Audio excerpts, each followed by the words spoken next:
አቶ አማኑኤል አሰፋና አቶ ጀዋር የጻፉት ጽሁፍ ነው እንግዲህ ስለ ቪዛ እገዳው ሁለቱም ያልገባቸው ነገር እንዳለ ይጠቆማል።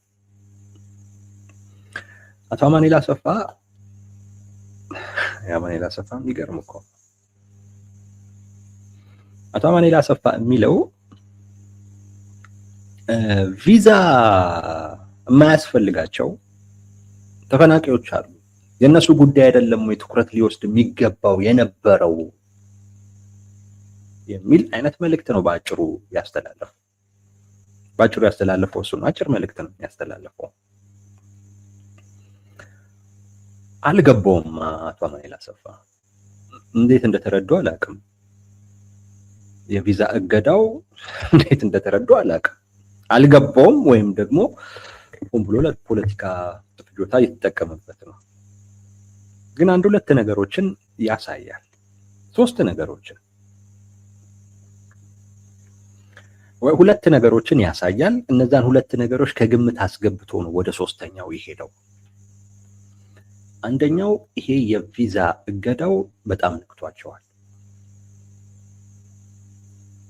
በቃ በጣም ስስ ጎናቸውን ነው የነካው።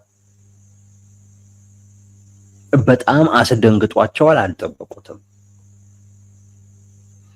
ይሄን ቢጠብቁ ኖሮ 10 ጊዜ የዓለም አቀፉን ማህበረሰብ ጣልቃ ገባ ብለው ባልጠበቁ ነበር። አቶ አማኑኤል አሰፋ ይሄ መረጃ ከተሰራጨ በኋላ በደቂቃዎች ወይ በሰዓታት ውስጥ ነው ይሄንን ምላሽ የሰጡት።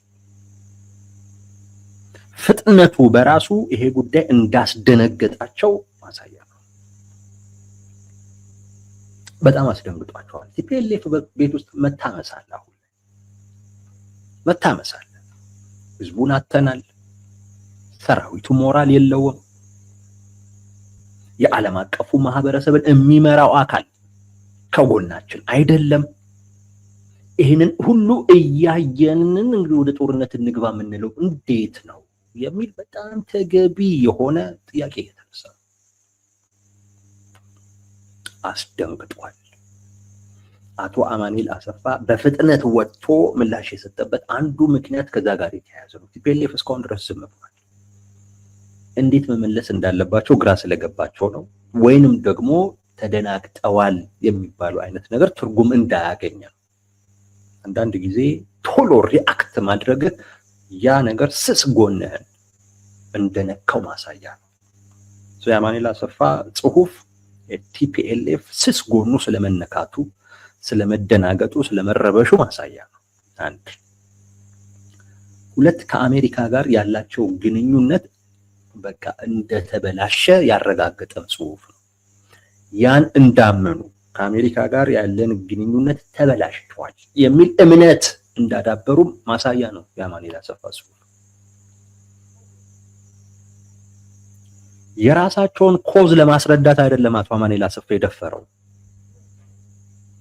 የነሱን ቀጣይ ፍላጎት ሰላም ፈላጊ መሆናቸውን አይደለም ለማሳየት እየሞከረ ያለው። መልስ ከሆነ መሆን ያለበት እንደዛ ነው። እኛ በፍጹም ሰላም አደናቃፊዎች አይደለም። ብንሆንማ እስካሁን ድረስ እንዲህ ባደረግን፣ ብንሆንማ ስለ ድርድር ስለ ውይይት እናንተንም ማንንም እንዲህ ባልጠየቅን ባለመንን የሚል ነው መልሱ መሆን ያለበት።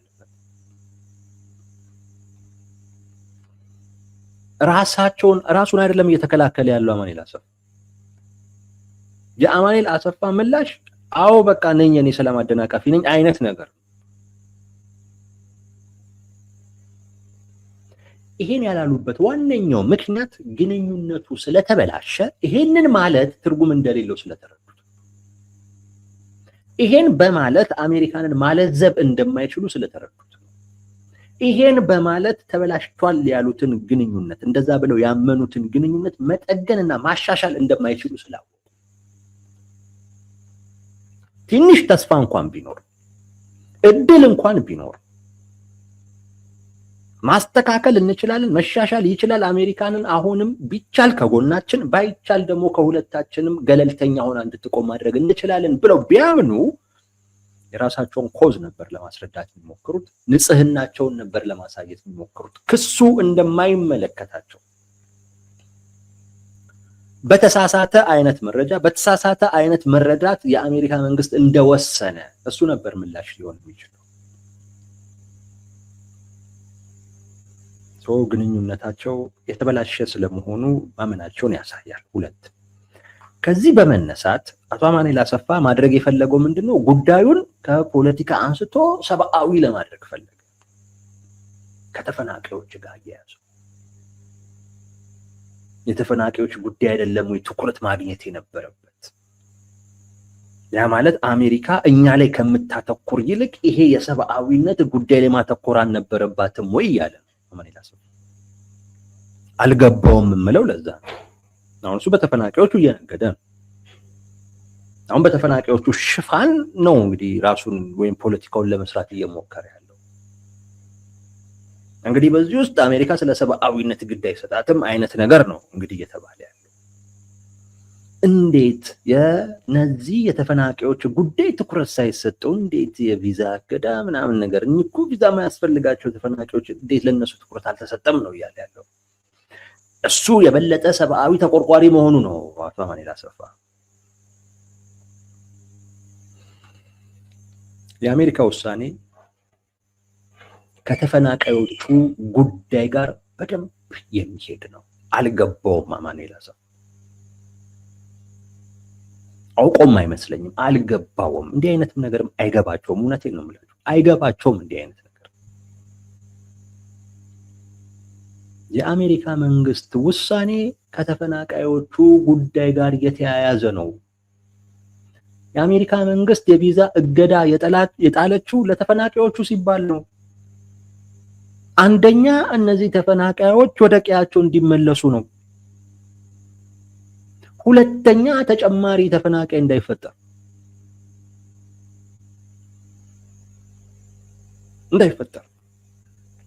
አሁን አማኑኤል አሰፋ እንግዲህ ትኩረት ላይ ያስቀይር ፈልጎ ነው የህዝቡንም ከቪዛ እገዳው ከራሳቸው ላይ ጉዳዩን ከራሳቸው ላይ እንትን ብሎ ከሰብአዊነት ጉዳይ ጋር ትግራይ ውስጥ ካሉ ተፈናቃዮች ጋር አያይዞ እንግዲህ ትኩረት ለማስቀየር ነው እየተፈለገ ያለው። ኖ ከተፈናቃዮቹ ፍላጎት ጋር የተያያዘ ነው። ተፈናቃዮቹ ጦርነት አይፈልጉም።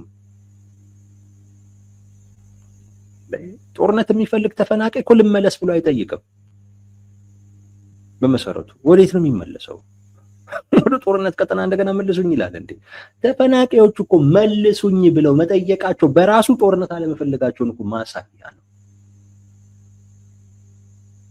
አሁን ያለሁበት ሁኔታ አልተመቸኝም እያሉ እኮ ያሉት በቃ ጦርነቱ ይዞት የመጣ ውጤት እኔ አልተስማማኝም፣ በቃ ወደ ነበርኩበት ቀዬ ልመለስ ሲል እኮ ሰላም እፈልጋለሁ እያለ ወደ ቀዬው ተመልሶ ሊኖር የሚችለው ሰላም ሲኖር ብቻ። ልመለስ አይልም። ጦርነት የሚፈልግ ተፈናቃይ ልመለስ አይልም።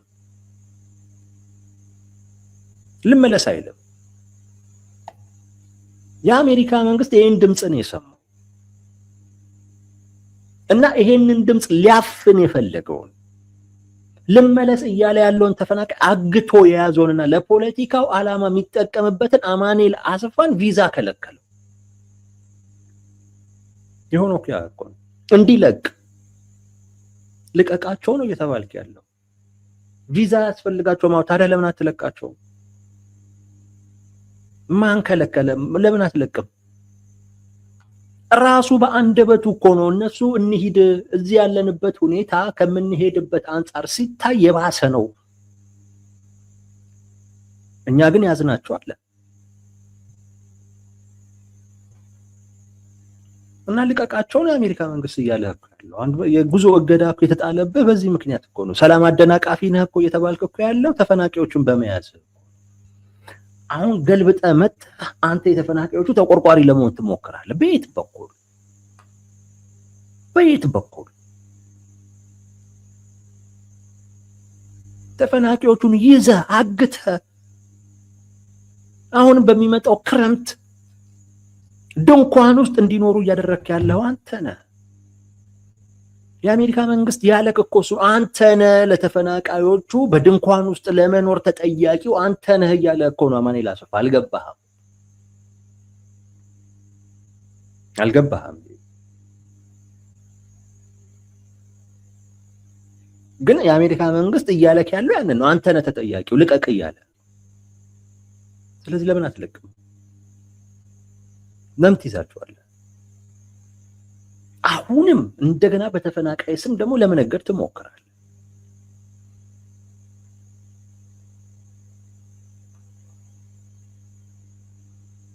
አማኑኤል አሰፋ አልገባውም እንጂ ይሄ ምላሽ አይደለም።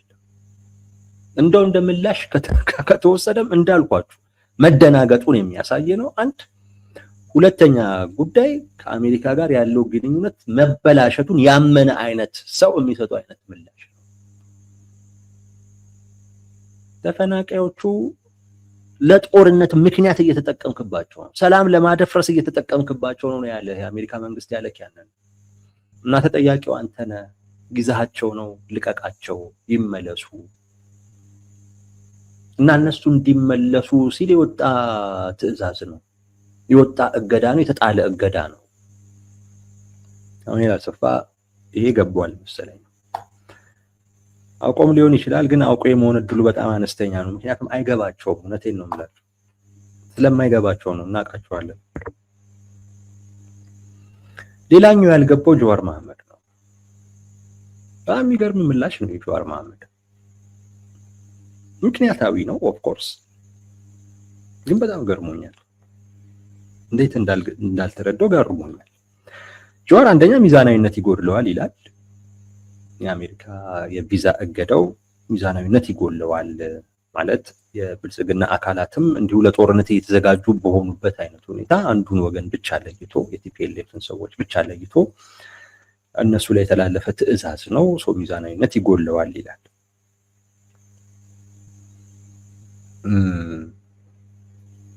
በእኔ እምነት ሚዛናዊነት አይጎድለውም።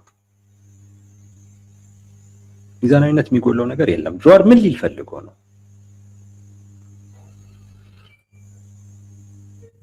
ትግራይ ውስጥ በአንጻራዊነት ሰላም ይዞ የመጣው ሰሜኑ ላይ ትግራይ ላይ ሰላም ይዞ የመጣው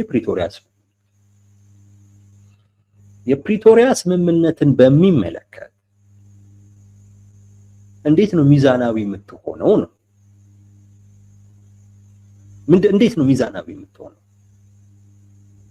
ጀዋር ያልገባው ነገር ይሄ ይመስለኛል። አንደኛው ይፈጸም ይላል፣ አንደኛው እንዲፈጸም አይፈልግም። የፕሪቶሪያ ስምምነት እንዲፈጸም በሚፈልግ አካልና እንዳይፈጸም በሚፈልግ አካል ምን አይነት ሚዛን ነው የምታስጠብቀው? እኔ እነሱን እረዳቸዋለሁ።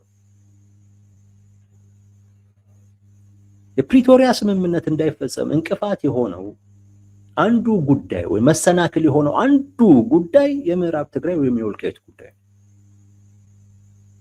እነሱ ይሄ ነገር ካልተመለሰልን ይላሉ። ይሄንን እኮ ቦታ ቢመልስላቸው በቃ እኮ ብልጽግና የሚከሱበት ሌላ ምን አለ? ምንም እኮ የለም እኮ። በቃ ይሄንን እኮ መልስልን ነው፣ ሌላ ነገር እኮ የለም እኮ። ከዛ በኋላ እንደውም ክሱ እነሱ ጋር ነው። ትጥቃችሁን ፍቱ ሲባሉ አንፈታም ስለሚሉ ክሱ እነሱ ጋር ነው የሚሆነው። እነሱ ምዕራብ ትግራይም ቢሰጣቸው በነገራችን ላይ ትጥቅ አይፈቱም። በምን ያስጠብቁታል? ትጥቅ ከፈታ በኋላ ቢነጠቅስ? ስለዚህ አይፈቱም። እና ጀዋር ምን እያለ ነው? ምዕራብ ትግራይን ስጣቸው ነው? ወልቃይትን መልስላቸው ነው? የቲፒኤልኤፍ ሰዎች በፕሪቶሪያ ስምምነት ብልጽግናን የሚከሱበት ምክንያት ከምዕራብ ትግራይ ጋር የተያያዘ እነሱ ይገባኛል። የነሱ እሱን ምክንያት አድርገው በተቻለ መጠን ምዕራብ ትግራይን ማግኘት ነው ፍላጎታቸው፣ ወይም ደግሞ ወልቃይትን መውሰድ ነው። ባይዘዌ ከብልጽግናም ጋር እኔ እንደው ከራከራለሁኝ እኮ ቲፒኤልኤፍ ብልጽግናን የመጣል ፍላጎት እኮ የለውም ባይ ነኝ እኔ አሁን ለምሳሌ የፋኖች ከጽምዶ በሚል ከቲፒኤልኤፍ ጋር የሚያደርጉትን ግንኙነት ተገቢ አይደለም የምልበት አንዱ ምክንያት ያ ነው። የዓላማ አንድነት የላችሁም እንዳትሸወዱ። እናንተ ብልጽግናን መጣል ትፈልጋላችሁ፣ እነሱ ብልጽግናን መጣል አይፈልጉም። ህወሓት ብልጽግናን መጣል አይፈልግም። ህወሓት ብልጽግናን ተጭኖ ምዕራብ ትግራይ የሚለውን አካባቢ መውሰድ ነው የሚፈልገው። ከዛ በኋላ ቢቻል ወይ በኮንፌዴሬሽን ካልሆነ ሀገር የሚሆንበትን አይነት ሁኔታ መፍጠር ነው። የቲፒኤልኤፍ ፍላጎት ይሄ ነው። ብልጽግናን ማንሳት አይፈልግም። ኦኬ፣ ብልጽግናን አነሳ። ቀጣይ ማን ነው የሚሆነው? መንግስት ቀጣይ ማን ነው የበላይ የሚሆነው? በቲፒኤልኤፍ አረዳድ እኮ ትግራይ መርቷል። በቲፒኤልኤፍ አረዳድ ደቡብ መርቷል። በቲፒኤልኤፍ አረዳድ ኦሮሚያ መርቷል። በቲፒኤልኤፍ አረዳድ ያልመራው አማራ ክልል እስካሁን 4 ኪሎ ያልገባው አማራው። ስለዚህ ቀጣዩ ተረኛው አማራው ነው። ይሄ የሚታወቅ በቲፒኤልኤፍ በብሔርተኞች አረዳድ ቀጣይ ተረኛው አማራው ነው። እነ ዘመነም እኮ ይሄን ስለሚያውቁ እኮ ነው ብቻ በምንም አይነት መልኩ ብቻ ይውረድልን እኮ የሚሉት እንዴ ተረኛ ነኝ ብሎ ስለሚያውቁ። እና አስበዋል ብልጽግናን አውርዶ አንተን ሲያስቀምጥህ አስበዋል። እንዳትሳሳት። ብልጽግናን የመጣል ፍላጎት የለውም። ብልጽግናን የመጣል ፍላጎት ቢኖረው ነው የምልህ የምዕራብ ትግራይን ጉዳይ አያነሳም። ብልጽግናን የመጣል ፍላጎት ቢኖረው የወልቃይትን ጉዳይ እያነሳ ከፋኖች ጋር ልዩነት ሊፈጥር የሚችል አጀንዳ ወይም ቅርቃር አያስቀምጥም ነበር። ብልጽግናን ጥሎ በኢትዮጵያ ውስጥ የመቆየት ፍላጎት ቢኖረው ኖሮ የቲፒኤልኤፍ ትርክት ይሆን የነበረው ብልጽግናን እስካልጣልን ጊዜ ድረስ በኃይልም ቢሆን ምዕራብ ትግራይን ብናገኝ ማስጠበቅ አንችልም። ስለዚህ ትኩረታችን አሁን ምዕራብ ትግራይ ላይ ሳይሆን ትኩረታችን መሆን ያለበት 4 ኪሎ ላይ መሆን አለበት ነበር የሚለው ትርክቱ ያ ነበር የሚሆነው። ይሄ ትርክት ደግሞ ከፋኖ ጋር ይመሳሰላል። ስለዚህ የጋራ ግብ ይኖራቸዋል። አሁን የጋራ ግብ የላቸውም። የጋራ ጠላትም የላቸውም። እንዳትሳሳቱ። ከብልጽግና በላይ ለቲፒኤልኤፍ አሁንም ትልቁ ጠላቱ የአማራው ኃይል ነው። እንዳትሳሳት። በዚህ እንዳትሳሳት። ትልቁ ጠላቱ ብልጽግና ቢሆን ኖሮ የምዕራብ ትግራይ የሚለውን አጀንዳ ወደፊት አያመጣም። የጋራ ጠላቴ በቃ ብልጽግና ነው፣ ጠቅላይ ሚኒስቴሩ ነው ቢል ልክ አንተ ፋኖ እንደምታደርገው ወይም እንደምትለው ይሄ የግዛት ጉዳይ ሆን ብሎ መንግስት እኛን ለመከፋፈል እየተጠቀመበት ስለሆነ ለጊዜው ይሄን አጀንዳ እንጫነው ወይም ደግሞ ይሄን አጀንዳ አናንሳው፣ ትኩረታችን በሙሉ 4 ኪሎ ላይ ይሁን እንዳልከው እነሱም ይሄንን ባሉ ነበር። አንተ ይሄን የምትለው ለምንድን ነው? ፋኖ የምትባለው ስብስብ ይሄን የምትለው እኮ ዋነኛው ግብ ብልጽግናን መጣል አለብኝ ብለህ ስለምታስብ ነው እንጂ ወልቃይት እኮ የኔ አይደለም ከሚል እምነት እኮ አይደለም። ያንተ እንደሆነ ነው የምታምነው። ነገር ግን ይሄንን ማንሳት ብልጽግናን መጣል የሚያስችለውን ትብብር ያፈርስብኛል ብለህ ስለምታስብ ብልጽግና ላይ ላተኩር ብለህ ይሄን ጉዳይ ትተህ ቲፒኤልኤፍ ብልጽግናን የመጣል ፍላጎት ቢኖረው ልክ አንተ እንዳደረከው ምን ያደርግልናል? ብልጽግና እስካለ ጊዜ ድረስ ምዕራብ ትግራይንስ ብናገኝ ጄኖሳይዱ ይቀራል ወይ? ዘር ማጥፋቱ ይቀራል ወይ? ይሄው የፕሪቶሪያ ስምምነት በዓለም ፊት እንኳን ተስማምተን ጄኖሳይድን ያስቀጠለ አካል በኃይልም ይሁን በሌላ አይነት መንገድ ምዕራብ ትግራይንስ ብናገኝ ጄኖሳይዱ ይቀርልናል ወይ ብሎ አስቦ የመጀመሪያው አጀንዳችን መሆን ያለበት ምዕራብ ትግራይ የሚባለው ሳይሆን ብልጽግናን መጣለው ባለ ነበረ። እንዳትሳሳት። ቲፒኤልኤፍ ብልጽግናን መጣል አይፈልግም። እንዳትሳሳት። ቲፒኤልኤፍ ካንተ ጋር የጋራ ጠላት የለውም። አንተ ፋኖ ከምትባል አካል ጋር የሚጋራው የጋራ ጠላት የለውም ቲፒኤልኤፍ። ለቲፒኤልኤፍ ጠላቱ ስቲል አንተ ነህ። ምዕራብ ትግራይንም የሚፈልገው አንተን ሊያሸንፍ ስለፈለገ ነው። አንተን ሊያሸንፍ ስለፈለገ ነው። አትሳሳት። ቲፒኤልኤፍ ከብልጽግና ጋር የድርድር ጠረጴዛ ላይ ሲቀመጥ የሚያቀርበው ነገር ከአማራው ኃይልን ይሻልሃል። ከአማራው ኃይል እኔ እሻልሃለሁ። አሁንም የሚያንገበግባቸው በወልቃይት ምክንያት ከኛ በተሻለ ለምን የአማራው ኃይል ተመረጠ? ሌላ እኮ አይደለም።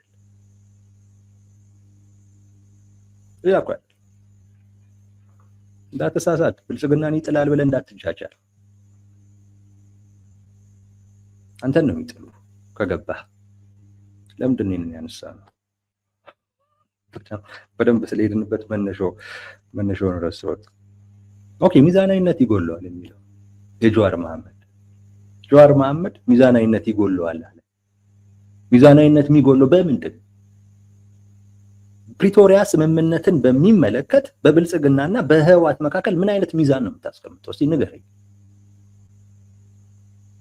ብልጽግና የኔ ኦርደር ነው የተጻፈበት ብሎ ስለሚያምን እንዲፈጸም ይፈልጋል። ይህን እንዳትጠራጠር።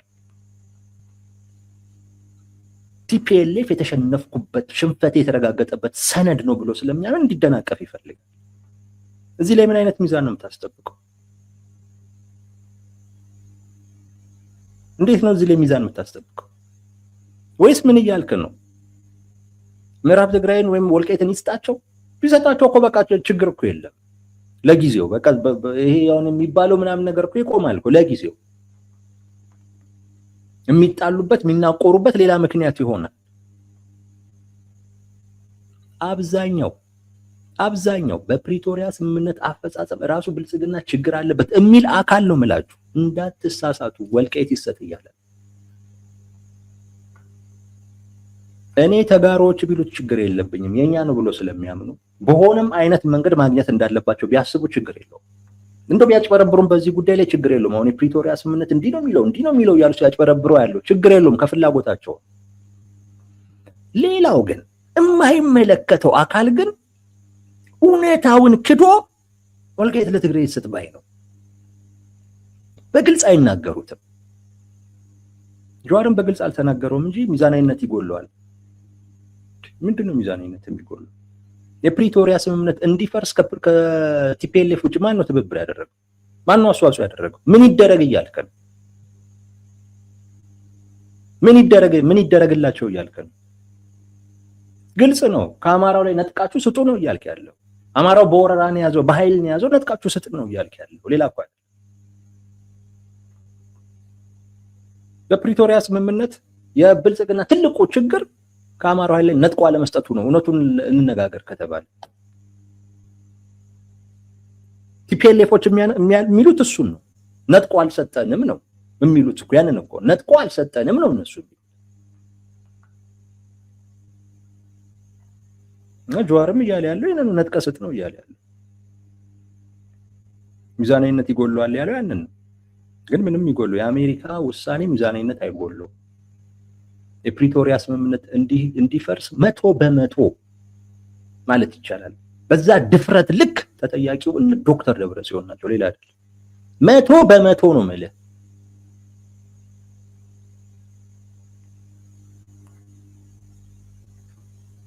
የብልጽግና ችግር እዚህ ድረስ እንዲደርሱ ዝም ብሎ ማየቱ ነው። በዚህ ረገድ ይታየው በዛ ሚዛናዊነት ይጎለዋል ይላል። አንድ ሁለተኛ ከህዳሴ ግድብ ጋር ያያይዟል። ቀደም እንዳልኳችሁ የሴራ ጉዳይ ማለት ውሳኔውን ከህዳሴ ግድብ ጋር ያያይዟል። እሱን ቀደም ስላልንበት አንመለስበት። ያነሳቸው ነገሮች ግን አሉ በጣም ምክንያታዊ ሆኑ። አንደኛው ዲፕሎማሲያዊ አማራጭን ይዘጋል። የአሜሪካ የቪዛ ገደብ ዲፕሎማሲያዊ አማራጭን ይዘጋል። ምክንያቱም በቃ አንዱ ወገን ላይ ስለሆነ ውሳኔ እየተወሰነ ያለው ሁለቱን ለማወያየት ለማደራደር የሚደረገው አይነት ጥረትን ትንሽ አስቸጋሪ ያደርገዋል። አንድ ሁለት ለቲፒኤልኤፍ ሰዎች አማራጭ ያሳጣቸዋል። አሁን ከውስጥም ችግር አለ፣ ከውጭም ችግር አለባቸው። የአሜሪካ የቪዛ እገዳ ደግሞ ኦልሬዲ ለአንዱ ወገን ያደላ ስለሆነ እውነት ነው፣ ማድላቱም ትክክል ነው። በእኔ እሱ ሚዛናዊነት አይደለም ማለት ማድላቱ ትክክል ነው። ማዳላት ልክ ለሆነ ነገር ማዳላት ልክ ነው። እሺ ሚዛን ልጠብቅ ብለህ ትክክልና ስህተትን እኩል አታይም። ሚዛናዊነት ማለት እሱ ማለት አይደለም። ሚዛናዊነት ልክ ለሆነው ነገር ማድላት ነው፣ ሌላ ነገር የለም። ስህተት የሆነውን ስህተት ማለት ነው። እንጂ እውነትና ውሸትን እንዴት ትመዝናለህ? አትመዝንም። የጀዋር ችግሩ እሱ ነው።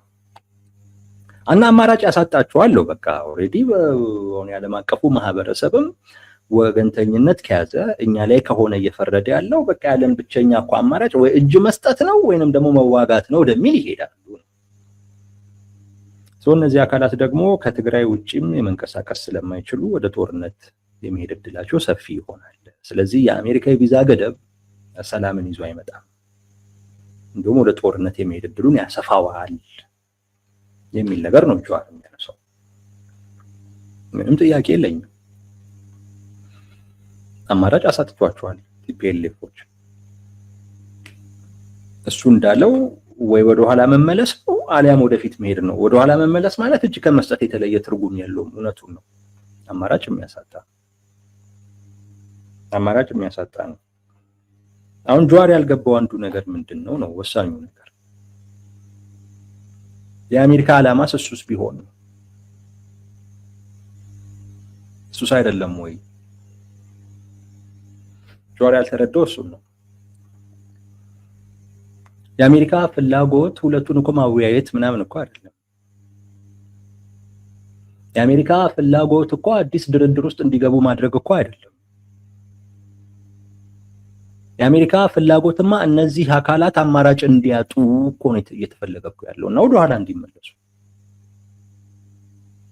የአሜሪካ ፍላጎት ያ ነው። በቪዛ እገዳ ውስጥ የተረጋገጠው የአሜሪካ ፍላጎት ያ ነው። 3 ዓላማዎች አሉት። 3 ዓላማዎች። አንደኛው ለፕሪቶሪያ ስምምነት የአሜሪካ መንግስት ያለውን ተአማኝነት፣ ቁርጠኝነት የሚያሳይ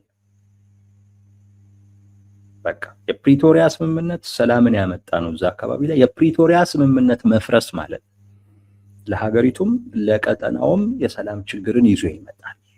ስለዚህ በፍጹም የፕሪቶሪያ ስምምነት እንዲጣስ እንዲፈርስ አልፈልግም የሚለውን ፍላጎቷን ቁርጠኝነቷን ያንጸባረቀችበት ያሳየችበት የቪዛ እገዳው መለካት ካለበት ሚዛናዊነቱ መታየት ካለበት ለፕሪቶሪያ ስምምነት መፍረስ አስተዋጽኦ እያደረገ ያለው ማን ነው የሚለውን ከዛ አኳያ ነው ማየት ያለብን የምለው ለዛ ሚዛናዊነቱን ስታይ ወታደር ማስጠጋታቸውን አይደለም መለኪያ የምታደርገው።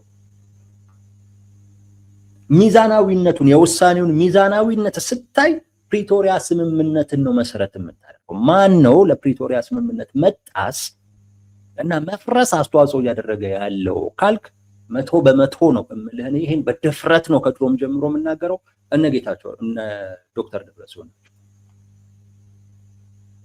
አይፈልጉትም ስምምነቱ አይፈልጉትም። ጀዋር ሳይገባው ቀርቶ ከሆነ ሊደግፋቸው ፈልጎ ነው። አሜሪካ አንዱ ያሳየችው ነገር ቢኖር በቪዛ እገዳ ውስጥ ለፕሪቶሪያ ስምምነት ያላትን ፍላጎት እና ቁርጠኝነት ነው። ምክንያቱም ያ መነካት ማለት ቀጠናውን ድጋሚ ወደ ተባባሰ አይነት ጦርነት ውስጥ ይዞት ይገባል። ያንን አንፈልግም ነው አንዱ የታየው ይሄ ነው። ሁለተኛው አደናቃፊ ናቸው የተባሉ የፕሪቶሪያ ስምምነት እንዳይተገበር እያደናቀፉ ነው የሚባሉ አካላቶችን መነጠል ነው። የአሜሪካ ፍላጎት ያ ነው። እነሱን ማባበል አይደለም። እሱ የጀዋር ፍላጎት ነው። የጀዋር ፍላጎት ነው። ይህ ሽሩሩ ይባሉ እያለ ያለው ጀዋር ነው። አሜሪካ እነዚህን አካላት እሽሩሩ ማለት አልፈለገችም። መነጠል ነው የፈለገችው። ጥቂት ናቸው።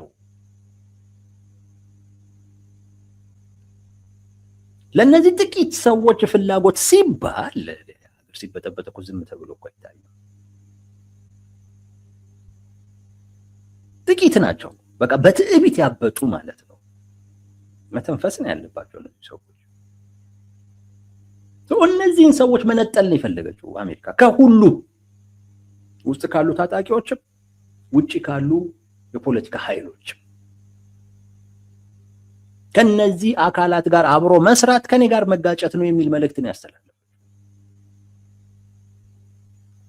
ማግለል ነው የተፈለገው እነዚህን አካላቶች እንጂ ወደ ኢትዮጵያ ፖለቲካ መድረክ እንደገና መመለስ አይደለም። እንደገና ተጽዕኖ ፈጣሪ መሆን የሚችሉበትን አይነት ሁኔታ መፍጠር አይደለም። እነሱን ማደራደር አይደለም ፍላጎቱ። አሁን ከጀመራችሁት አይነት እንቅስቃሴ ታቀቡ ነው፣ ተመለሱ ነው፣ ሌላ ነገር የለውም። ጀዋር ያልገባው ይሄ ነው። እነሱን ማግለል ነው የተፈለገው። የአሜሪካ ፍላጎት ያ ነው። እሽሩሩ ማለት አልፈለገችም። በቃ እነሱን መለማመጥ አልፈለገችም። መጥፎ ልምምድ ነው። ስምምነት አፍርሰው እንደገና ስምምነት ይጠይቃሉ።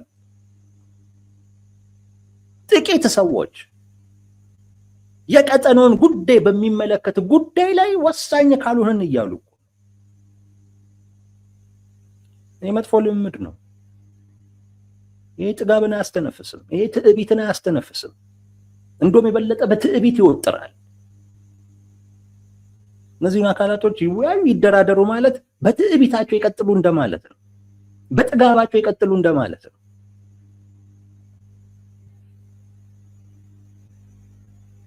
አሜሪካን ማድረግ አልፈለገችም። የጀዋር ፍላጎት ግን ያ ነው። የአሜሪካ ፍላጎት ግን እነዚህ አደናቃፊ ያለቻቸውን አክራሪ የሆኑ አካላትን መነጠል፣ ማግለል ነው የፈለገችው። 2 3 ሌሎቹን ማበረታታት ነው የፈለገችው። የፕሪቶሪያ ስምምነት እንዲጠበቅ የሚፈልጉ አካላቶችን ማበረታታት ነው የፈለገችው። ለነሱ ጉልበት መሆን ነው የፈለገችው። አቅም መሆን ነው የፈለገችው። ሰላሙን ለሚፈልጉ አካላቶች ማለት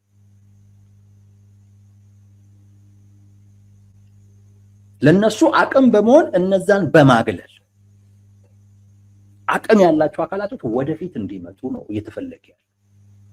አቅም ያላቸው አካላቶች ማነው አቅም የሆነችላቸው አካላቶች ቢወያዩ ቢደራደሩ ፍላጎቱ ነው። ምክንያቱም በዛው በሰላም ማዕቀፍ ውስጥ ነው የሚነጋገሩት። እንዴት እናርገው፣ እንዴት እንሄድበት። ምንም እኮ ችግር እኮ የለውም። ፕሪቶሪያ ስምምነት መጽሐፍ ቅዱስ አይደለም። ታስተካክለዋለህ። አሁን ከሚሆነው ሁኔታ ጋር አብረህ ታስተካክለዋለህ። ግን እነ ዶክተር ደብረጽዮንን ጠረጴዛ ላይ በማምጣት የሚገኝ ነገር የለም ነው የምላቸው። ትርፉ መጥፎ ልምድ ማለማመድ ነው። እነዚህ ሰዎች መጡ፣ መንግስቱን እውቅና ስጥልን ነው መጡ። ከአማራው ኃይለኛ ስለምንሻለው ወልቃይትን አምጣ ነው። እነዚህ ሰዎች ከኛ ጋር ሰላም ሆነ ከአማራው ጋር ተዋጋ ነው እያሉ ያሉት። ምንድን ነው የምትሉት? ያኮኑ ፍላጎታቸው።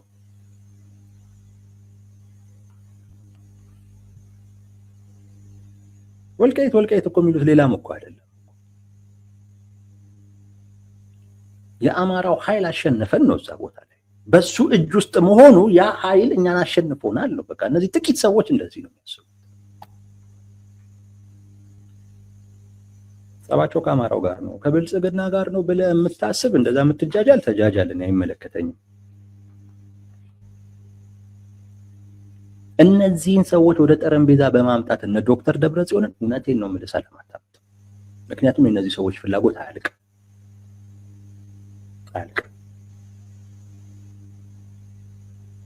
በቃ እነዚህ ሰዎች ዋስትና የሚሰጣቸው ምንድን ነው? እስቲ ንገረኝ ጀዋር፣ እስቲ ይናገር። ዶክተር ደብረጽዮንን ዋስትና የሚሰጠው ነገር ምንድን ነው? የህልውና አደጋ ውስጥ ነኝ ይላል። ኦኬ፣ እሱ ከህልውና አደጋ ወጥቶ ዋስትና አለኝ የሚለው መቼ ነው? ትግሬን ገንጥሎ ሀገር ሲሆን እኮ ነው፣ ወይ 4 ኪሎ ሲቀመጥ። እና እነዚህን ሰዎች ወደ ጠረጴዛ አምጥተህ ሰላም የሚባል ነገር የለም። አሜሪካን ታውቃለች። ስለዚህ እነሱን ነጥለው ከዛው ከቲፒኤልኤፍ ውስጥ ሰላምን የሚፈልጉ አካላቶች በአሜሪካ አቅም ተበረታተው ወደፊት እንዲመጡ እነሱ ጠረጴዛ ላይ እንዲቀመጡ ይፈልጋል።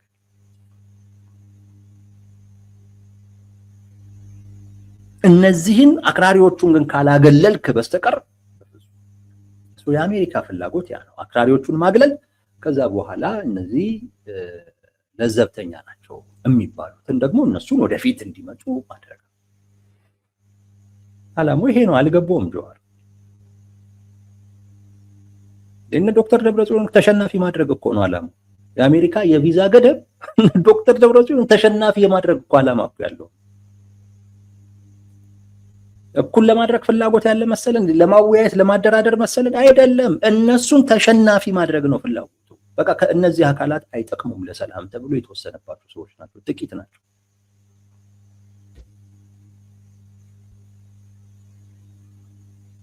እና እነሱን ምን ማድረግ ነው? አማራጭ ማሳጣት፣ አማራጭ እንዳይኖራቸው ማድረግ ነው።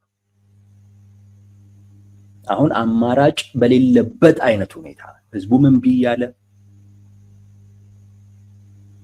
ወጣቱም እየኮበለለ የተሰደደ የሸሸ የዓለም አቀፉ ማህበረሰብ ከእናንተ ሳይድ አይደለንም እያለ በግልጽ ሳይድ ይዞ እየታየ ባለበት አይነት ሁኔታ ወደ ጦርነት ካልገባን ብለው የሚያደርጉት እንቅስቃሴ የት ድረስ ይወስዳቸዋል እናየዋለን። አማራጭ ማሳጣት ነው። አማራጭ በሌለበት አይነት ሁኔታ ወደ ጦርነት እንግባ የሚለው ነገር የመጀመሪያው ነገር ራሳቸውን ነው የሚሰነጥቀው። የአሜሪካ ዱላ ደግሞ በዚህ ብቻ አይቆምም፣ ይቀጥላል ዱላው። ጀዋር ያልገባው ሌላኛው ጉዳይ ይሄ ነው። የአሜሪካ ፍላጎት እነ ዶክተር ደብረጽዮንን የበለጠ ትዕቢታቸው የበለጠ ጥጋባቸው እንዲጨምር ማድረግ አይደለም፣ ማስተንፈስ ነው። እነሱ አንተ እንዳልከው እጅ እንዲሰጡ ማድረግ ነው፣ ተሸናፊ እንዲሆን ማድረግ ነው የአሜሪካ ፍላጎት። በቪዛ እገዳ ውስጥ የተንጸባረቀው ያንን ነው እንጂማ ሌላው ጠፍቷቸው እኮ አይደለም። አንተምተው ትላንት እንደሚያደርጉት እኮ ማድረግ እኮ ይችላል። እዛም ላይ እዚህም ላይ ማቀመጣል እኮ ትላንት አድርገውታል፣ አሁንም ማድረግ እኮ ይችላል። አሁን እንዴት ጥቂቶቹ ላይ ብቻና አንደኛው ወገን ላይ ብቻ እንዴት አተኮሩ ካልክ በቃ ወስነዋል። አማራጭ በማጣት ከአንዱ ጋር መስራት ፈልገዋል። እነዚህን ደግሞ አካላቶች ደግሞ ተሸናፊ ማድረግ ፈልገዋል። እዚህን ወስነዋል። አሸናፊ እየመረጡ ነው ያሉት። ይሄ ወደ ጦርነት እንዲገቡ ይገፋፋቸዋል እንዳልከው ነው። አዎ እንዳልከው ነው ይገፋፋቸዋል። ነገር ግን ሌላውንም ከግምት ማስገባት ያስፈልጋል። አማራጭ ሲጠፋ ብቸኛው አማራጭ ጦርነት ብቻ አይደለም። እነሱ የሚያዩት እሱን ነው። ሌላውስ ምንም አይነት አማራጭ በሌለበት አይነት ሁኔታ እንዴት ወደ ጦርነት እንገባለን የሚልም አይጠፋም፣ የሚልም ይመጣል። ለዘብተኛውን ማበረታታት ነው የአሜሪካ ዓላማ እና ያ የተበረታታው ለዘብተኛው ኃይል ወደፊት እንዲመጣ ጠረጴዛ ላይ ተቀምጦ ችግሩን እንዲፈታ የአሜሪካ ፍላጎት እነ ዶክተር ደብረጽዮንን ተሸናፊ ማድረግ ነው። በቪዛ እገዳ ውስጥ የተንጸባረቀው የአሜሪካ ፍላጎት ይሄ ነው። ይሄው ነው ወዳጆች።